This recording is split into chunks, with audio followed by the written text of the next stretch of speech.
Okay, so students, machinability, weldability, and costability.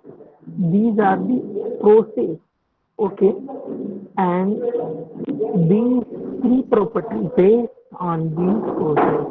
What is machinability? Means a material which is easy to machine. Means we can perform machining operations like turning, shaping, knurling. These operations easily performed on the material that is the machinability of that particular material.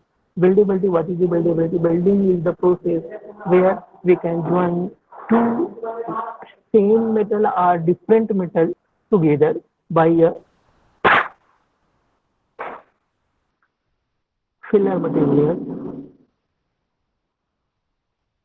by a filler material between them.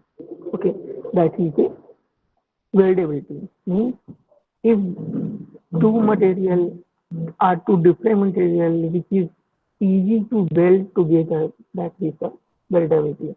And casting is the process where we can make a mold and melt the material and we pour the material on a particular mold and the casting product is generated. So what happens that this material easy to casting means in these type of material like gold, silver, aluminum, these are these have most castability. Means they can easily casting processes easily happen.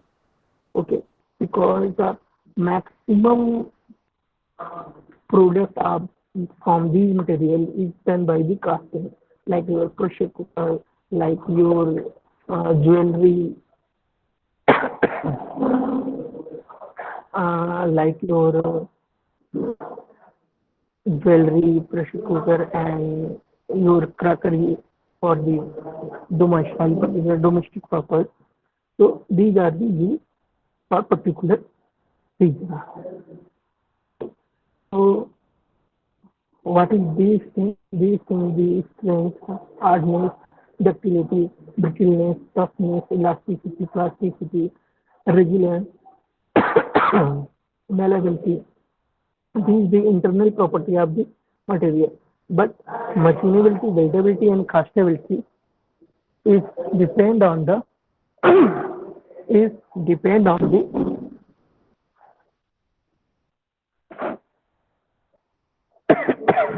process because machining, casting, and welding is a process.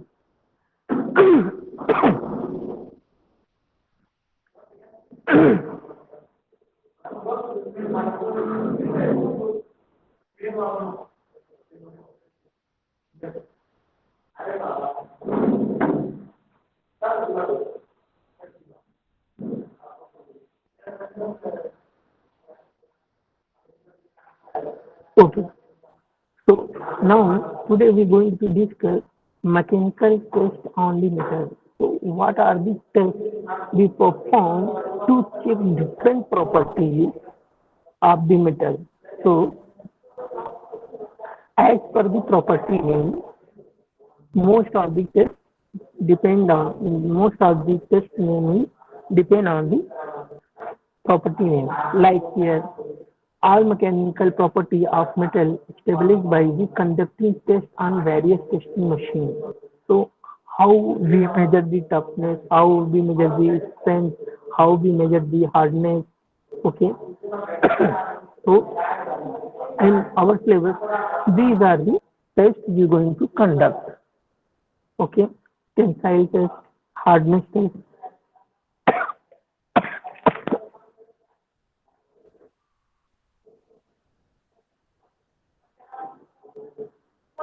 Okay. So tensile test, hardness test, impact test, compressive test, fatigue test, and creep test. Okay. So what is the creep? Because in previous property creep is not there. So I tell you what is the creep. Creep is the deformation due to the cell base in a long term. Okay. Creep is the deformation of metal or material due to its self-load in a long term. Okay, that is our creeping. Okay, so tensile test, hardness test, impact test, compressive test, fatigue test. Fatigue test is a strength about the cyclic load. Okay, and now you say that what is the cyclic load? Means it means two different type of load means are two opposite loads apply on the material continuously. It's like a component or material under the tensile compressive continuous. This is the cyclic load. One time tensile, then again compressive tensile, compressive like that. This is cyclic load. Okay, and the most of the material which is enough strong in the tensile are enough strong in the compressive, but they can fail in the cyclic loading. Okay, for that we can take the acrylic. So we can take the fatigue testing for the cyclic load, where the cyclic load apply in the component, we can take that test. So one by one, we're going to describe the test. So what is the tensile test? Okay, the equipment where we're going to conduct this test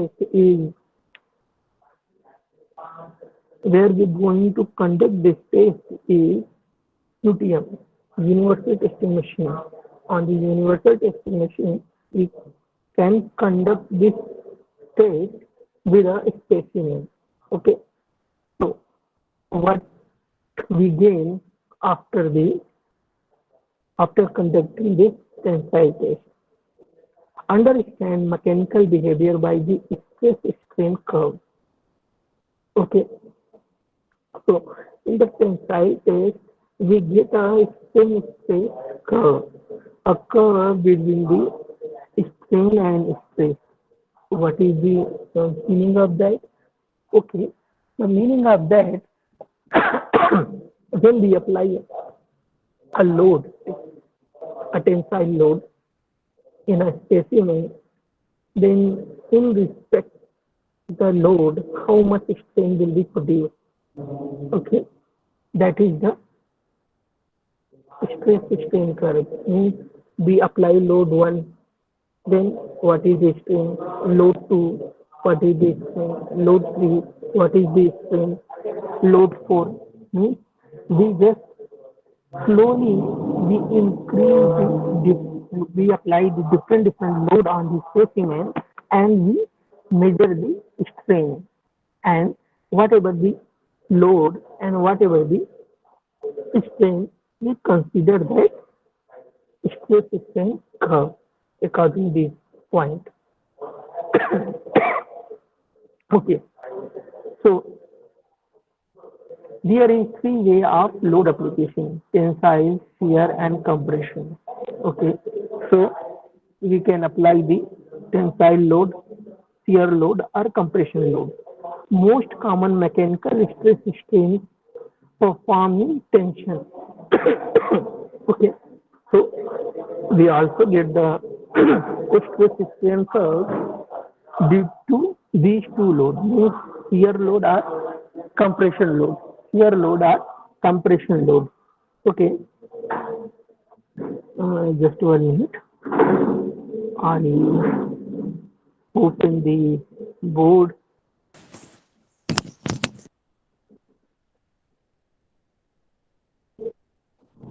So it means if you question ask question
Hello. Okay. So student,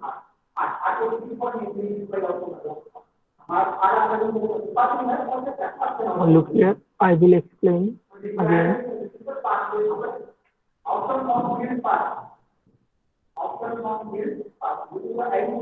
Okay. Here the string and here the stress. Okay. Strain we can represent by the E and stress we can represent by the sigma.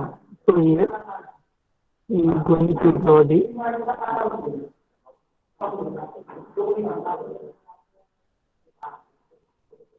curve.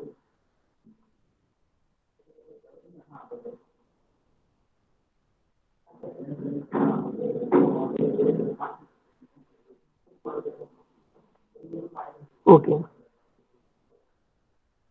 O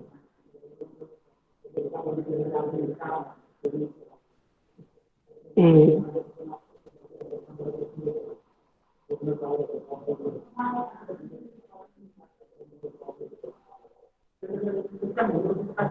B C and now you change the color. Here what happened? You can see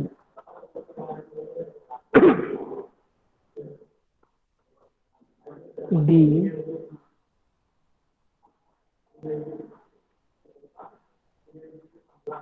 E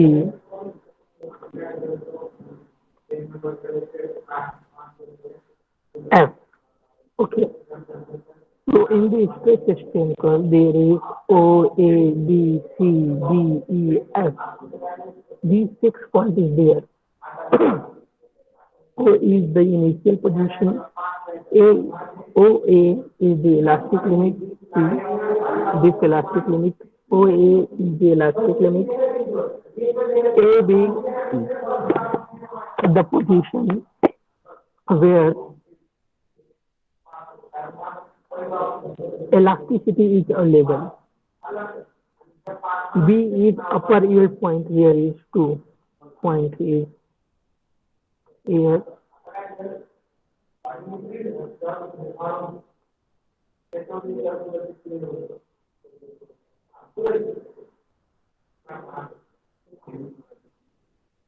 Upper yield and lower yield.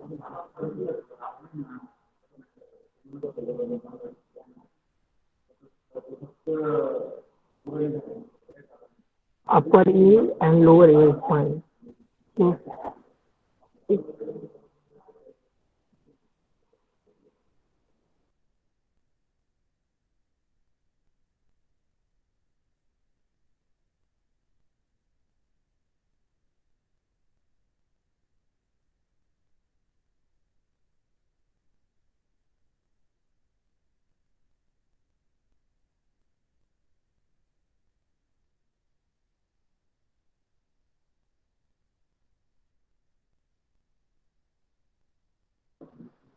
okay, so here we can say OA is the elastic limit, B is the upper yield point, and C is the lower yield point.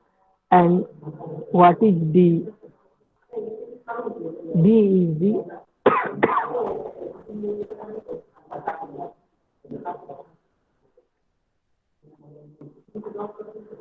point where material we don't apply any load, self-elongation. D is the point where self-elongation will start. Means what happens? The material is without applying any load, the material is deform itself after lifting. The material is deformed itself without application of any load. Okay, D is the self-elongation point, like this. 0% of elongation and reduction of area. Means what happens? D is the point where self-elongation is start. E is the point where net formation is start. Means what happens? The breaking process is start. E is the breaking process. Breaking point means net formation is started. And F is the point where fracture is starting. Means the material is broke down. Okay.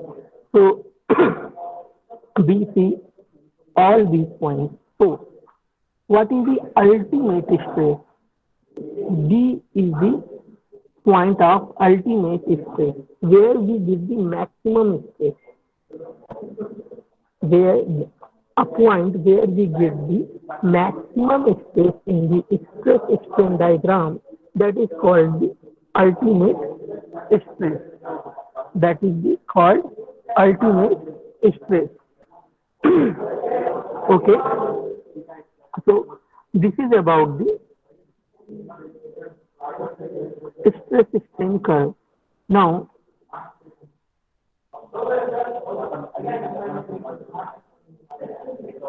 okay. See, here is the size of standard tensile specimen. Means we perform the tensile stress. We perform the tensile stress in a specimen. Okay. So this is the size of the specimen. Okay. Circular cross section is there. Reduction section diameter is 12.8 mm. Reduced section is 60 mm. Gauge length is 50 mm. So, what is these meaning? Reduced section length and gauge length. What is the meaning of that? Reduced section length and the gauge length. This is the diameter. Okay. So, I'll show you how this specimen is here. Okay.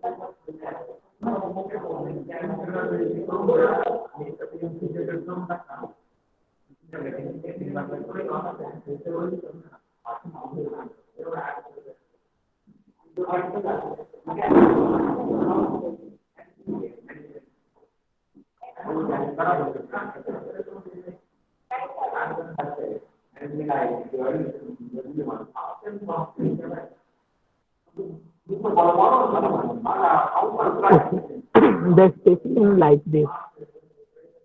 Okay. So this is the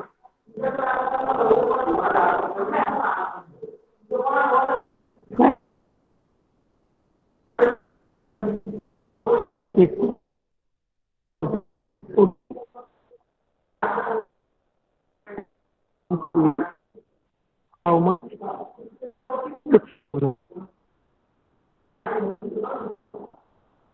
and what is the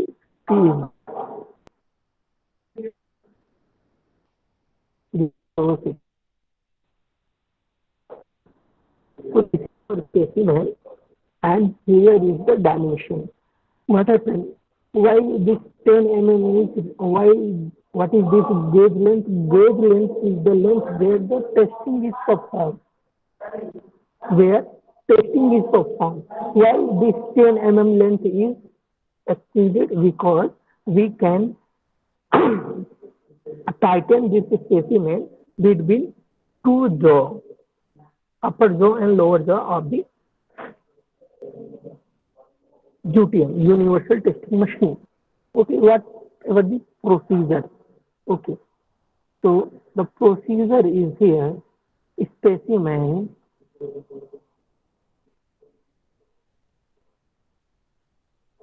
held in the holding grip of the operator. What are the operators? UTM.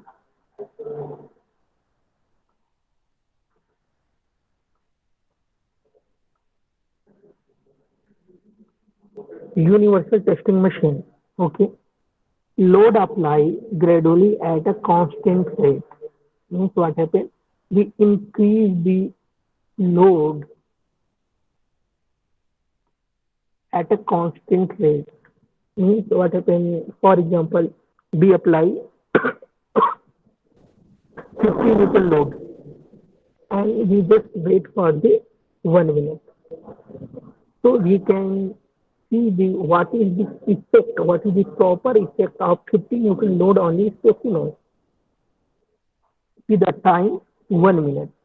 After that, we can increase the load 55 newton and then again wait for the 1 minute and see the what is the effect of 55 newton on the specimen. Again, we increase the load like a 60 load 60 newton. Means what happens? We increase the 5 newton load is under a time of period of time 1 minute. What is the 50? 50 is the initial load. 50 is the initial load. 50 newton is the initial load. After 50, we can increase the load gradually 55, 60, 65, 70, 75, 80 like that with a period of 1 minute. Means whatever the load we can apply, we just look forward the what is the effect of that particular load on the specimen. Okay. So see, load applied gradually at a constant rate. That is the meaning. The specimen will be long until fracture. So what happens? We just increasing the load, increasing the load. So what happens? Specimen will be long. It's so the elongation because we going what test we done? Tensile test we done. So the deformation in the form of elongation means the length of the specimen will be increased. Okay. Elongation measured by the extremometer means 1 meter is there, which we measure the whatever the elongation after application of the load. Okay.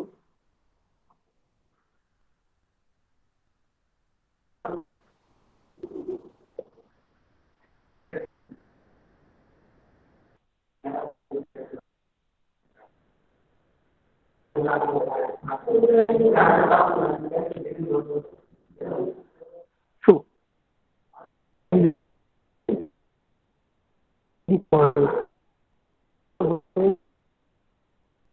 okay, so there is a graph between load and elongation.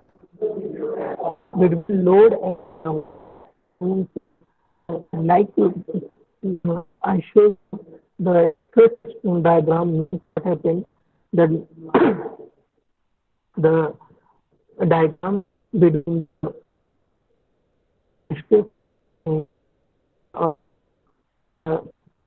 of load and elongation. See, whatever the load we apply and whatever the elongation to load we can apply.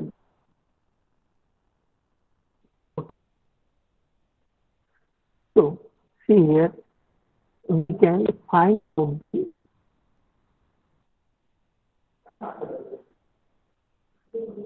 stress. This is formula of the stress.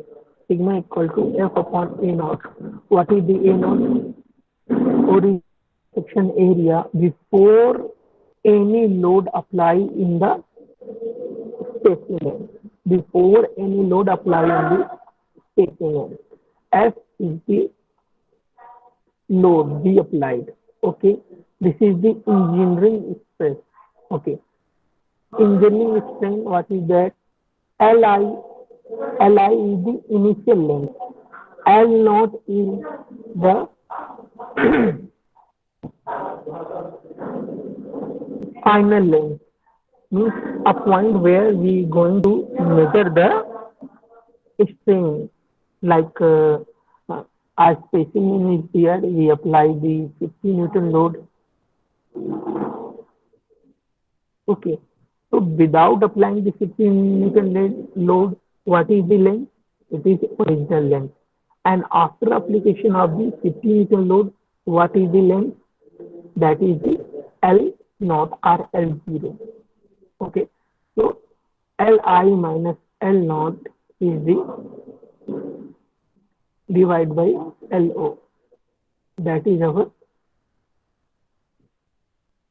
strain. Okay. So student, do you have any questions till now?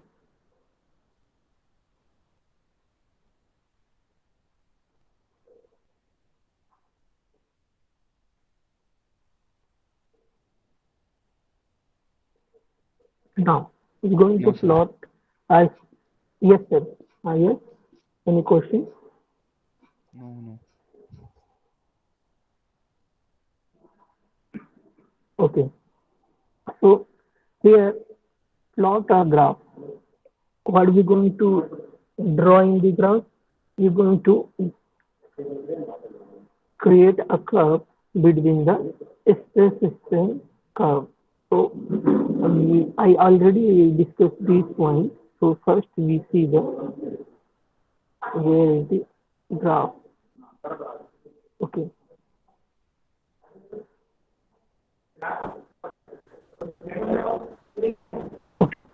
So graph is show you the graph. Uh,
okay, student.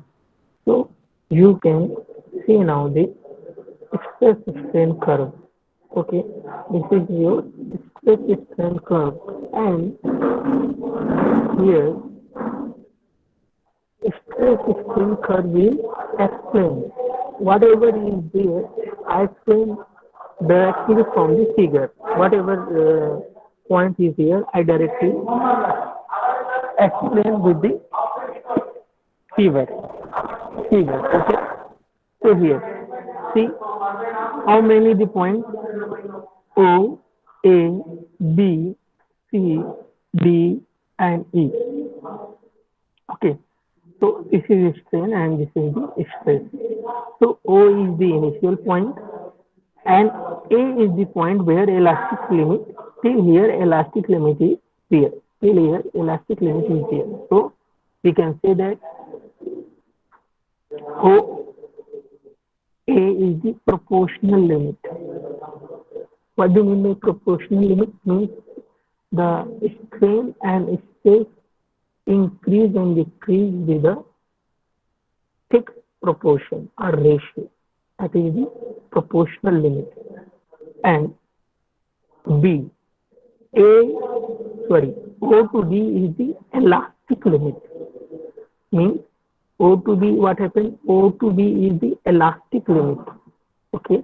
So what happens is the meaning is that when we apply the load and release the load, remove the load, then what happens? The material regain its original position. Now trying to regain its original position. And here B. What is the B? B is the upper yield point. Upper yield point or upper yield stress point and C is the lower yield stress point. So what happens here? After B, the plastic deformation will take place. After this, plastic deformation will take place. So what happens?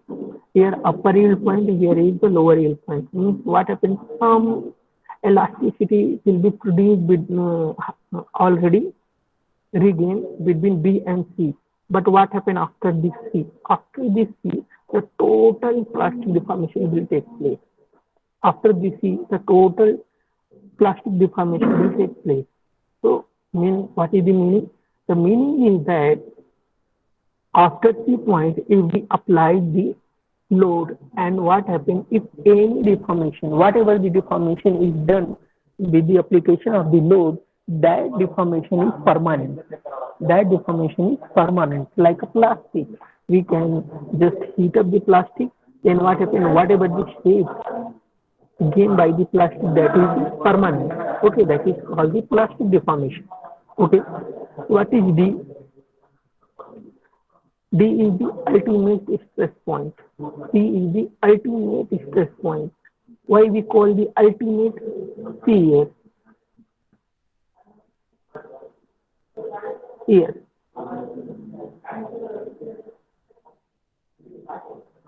Because D is having the maximum stress. D having the maximum stress. See? D is the maximum stress. After that, what happens? The deformation will happen. Deformation will happen, but what happens? The value of stress is reduced. The value of stress is reduced. See, after this point, the value of stress is reduced at any point. Okay, so D is called the ultimate stress. And between D and E, neck formation is starting. Neck formation is starting. What happens in neck formation? When the neck formation is started, the material elongation is start due to its self load. The elongation will be take place without increasing the load. We not increase the load, but elongation will be happen. That is between the D and E. After E, your fracture point. After that, the material is broke down. The material is broke down. So all these things, all these points will cover in this slide too.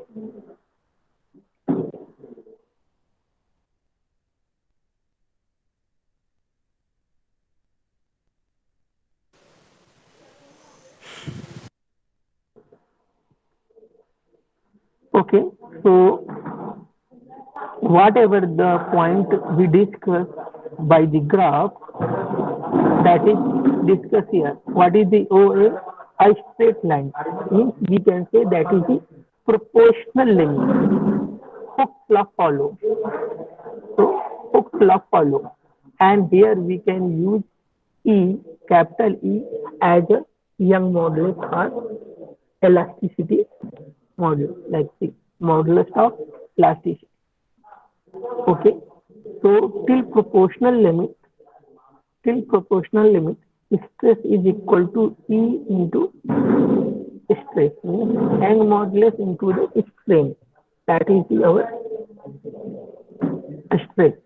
Now, slope corresponding to E, means whatever the slope, what is the slope?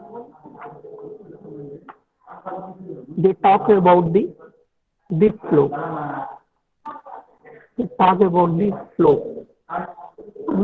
And this slope is according to E. And E is varying from material to material. If we choose different material, then E value is changed. Since E is constant for a particular material. E is constant for the particular material. Okay. Now, next point, what we see? Called elastic deformation. Then apply load is released, specimen return in original state. That is, I already told you, that is our elasticity.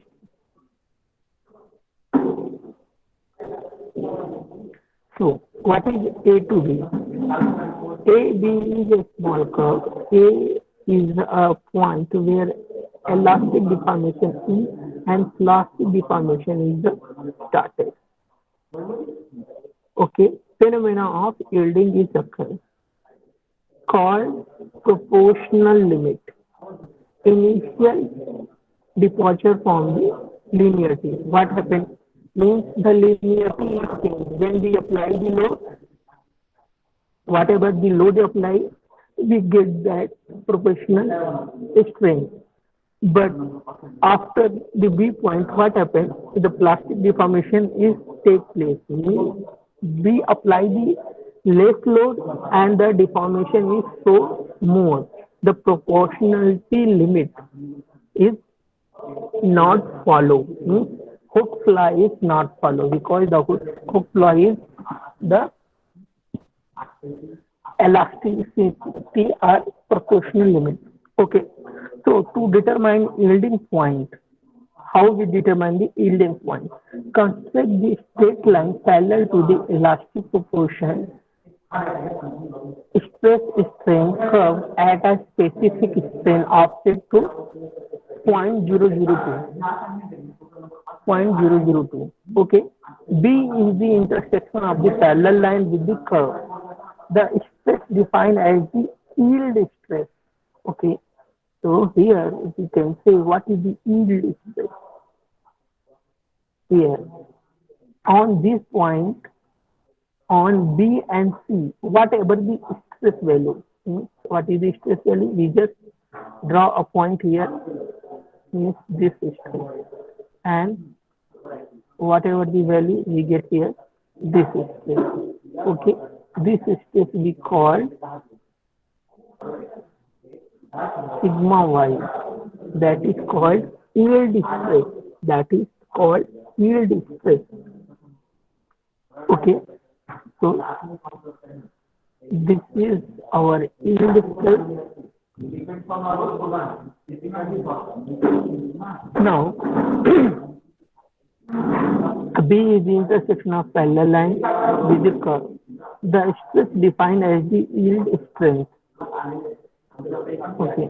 Now stress strain behave for some T, elastic, plastic transaction, well defined and occur appropriately.